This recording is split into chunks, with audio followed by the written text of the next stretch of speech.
اللہم صلی علی محمد و آل محمد۔ السلام علیکم۔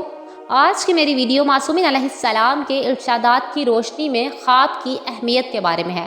یہ پیغمبر اکرم رسول خدا صلی اللہ علیہ وآلہ وسلم کا فرمان ہے کہ اچھا خواب اللہ تعالیٰ کا عطیہ ہے، بلکہ صالح انسان کا اچھا خواب نبوت کا 40واں حصہ ہے۔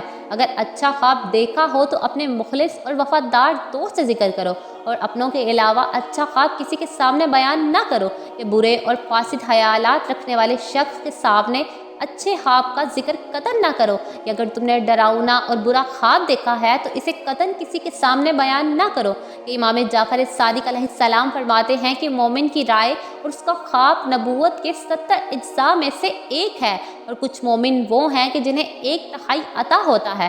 کہ آپ فرماتے ہیں کہ خواب 3 طرح کے ہوتے ہیں کہ نمبر 1 اللہ تعالیٰ کی طرف سے مومن کے لیے خوشخبری ہے، نمبر 2 شیطان کی طرف سے خوف زدہ کرنا، نمبر 3 پریشان اور برے خواب رات کی 2/3 گزر جانے کے بعد ملائکہ آسمان سے نازل ہو رہے ہوتے ہیں کہ یہ سحر سے پہلے کا وقت ہوتا ہے، کہ اس دوران دیکھے ہوئے خواب سچے ہوتے ہیں۔ کہ امام محمد باقر علیہ السلام خواب کے بارے میں فرماتے ہیں کہ جب انسان سوتا ہے تو اس کی روح آسمان کی طرف نکل جاتی ہے، پھر روح جو کچھ آسمان میں دیکھتی ہے کہ وہ حق ہوتا ہے، اور جو کچھ روح آسمان کی بجائے فضا میں دیکھتی ہے وہ برے خواب ہوتے ہیں۔ امام علی رضا علیہ السلام فرماتے ہیں کہ ہمارے محب دوست اور مومن کا برا ڈراؤنا خواب اس کے گناہوں کا کفارہ ہوتا ہے، کہ سونے سے پہلے تسبیح فاطمہ الزہرا سلام اللہ علیہا پڑھ لیا کرے۔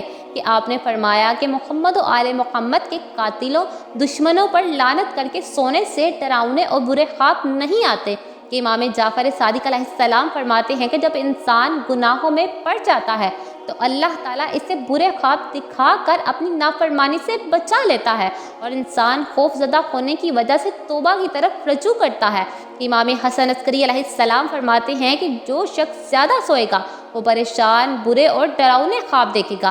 کہ امیر المؤمنین علی ابن ابی طالب علیہ السلام فرماتے ہیں کہ سونے سے پہلے یا ہوا یا بن لا ہوا الا ہوا پڑھو، کہ یہ اسم اعظم ہے۔ کہ ساتھ میں فرمایا کہ جو شخص سونے سے پہلے 100 مرتبہ استغفر اللہ ربی واتوب الیہ پڑھے گا تو برے خواب نہ دیکھے گا۔ کہ جو شخص باوضو سوئے گا برے خواب نہ دیکھے گا۔ کہ اگر کوئی برا خواب دیکھے تو نیند سے اٹھنے کے فوراً بعد سجدے میں چلا جائے، اور اس سجدے میں اللہ تعالیٰ کی حمد و ثنا کرے، پھر محمد و آل محمد پر درود بھیجے، اور اللہ سے برے خواب کے اثرات کے رد کرنے کی دعا مانگے، کہ اللہ غفور الرحیم ہے، کہ وہ رحم کرنے والا ہے۔ اگر آپ کو میری ویڈیو پسند آئے تو لائک، کمنٹ اینڈ شیئر لازم کریں، اور سبسکرائب کرنا نہ بھولیے گا۔ جزاک اللہ خیر۔